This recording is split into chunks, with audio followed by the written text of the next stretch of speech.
চাৰ্জশ্বিটত সিদ্ধাৰ্থ শৰ্মাৰ যি এটা মানে কথা ওলাইছে, তেওঁ কৈছে যে জুবিন গাৰ্গে লাইভ শ্ব' সামৰিব, লাষ্ট 10খন ঠাই তেওঁ ভিজিট কৰিব, তাৰপিছত লাইভ শ্ব' নকৰে।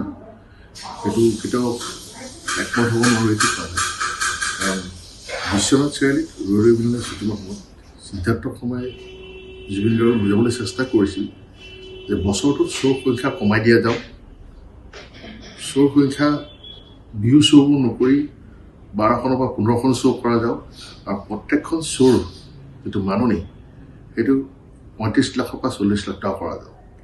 কিন্তু সেই প্ৰস্তাৱটোত জুবিন গাৰ্গে কেতিয়াও সহমত দিয়া নাছিলে। জুবিন গাৰ্গৰ ভাষ্যটো এইটো আছিলে, কাৰণ তেওঁ যদি বছৰত কম শ্ব' কৰে তেওঁৰ মিউজিচিয়ানখিনিয়ে কম পইচা পাব, আৰু সেইটোত তেওঁ কেতিয়াও একমত হোৱা নাছিলে। দ্বিতীয়টো কথা, তেওঁ যিখিনি অসমৰ ৰাইজে বা অসমৰ বাহিৰত থকা ভাৰতবৰ্ষৰ ৰাইজে যিখিনি ৰাইজে তেওঁক ওচৰৰ পৰা পায়, যিখিনি তেওঁৰ অনুৰাগী ওচৰৰ পৰা পায়, সেই অনুৰাগীসকল আঁতৰি যাব।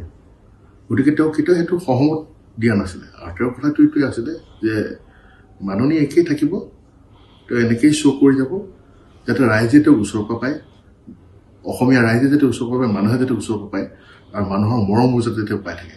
গতিকে এইটো কেতিয়াও বিশেষকৈ মই মানি ল'ব পৰা নাই, কাৰণ জুবিন গাৰ্গ আৰু সিদ্ধাৰ্থ শৰ্মাৰ মাজত হোৱা এই কনভাৰ্চেশ্যনটোত কেইবাবাৰ মই নিজে সাক্ষী হৈ আছিলোঁ। আৰু সিদ্ধাৰ্থ শৰ্মাই মোকো কৈছিলে যে আপুনি জুবিন দাক বুজাওক, জুবিনে দাই এইটো কৰিলে ভাল হয়। জুবিনক যেতিয়া মই প্ৰস্তাৱ কৰিছিলোঁ, জুবিনে একেবাৰে না কৰিছিলে, আৰু কৈছিলে যে মই মানুহৰ পৰা আঁতৰি থাকিব নোৱাৰোঁ, আৰু মানুহখিনিকো মই মোৰ পৰা আঁতৰি যাবলৈ মই দিব নোৱাৰোঁ, কাৰণ মানুহে মোক ভাল পায়, আৰু মানুহৰ মৰমতে মই যিহেতু জুবিন গাৰ্গ, গতিকে মই শ্ব' কৰি যাম, আৰু কম মাননিতে কৰি যাম, আৰু শ্ব' যিমান পাৰোঁ সিমান কৰি যাম। গতিকে শ্ব' সংখ্যাও নকমাম আৰু মাননিও নকৰোঁ।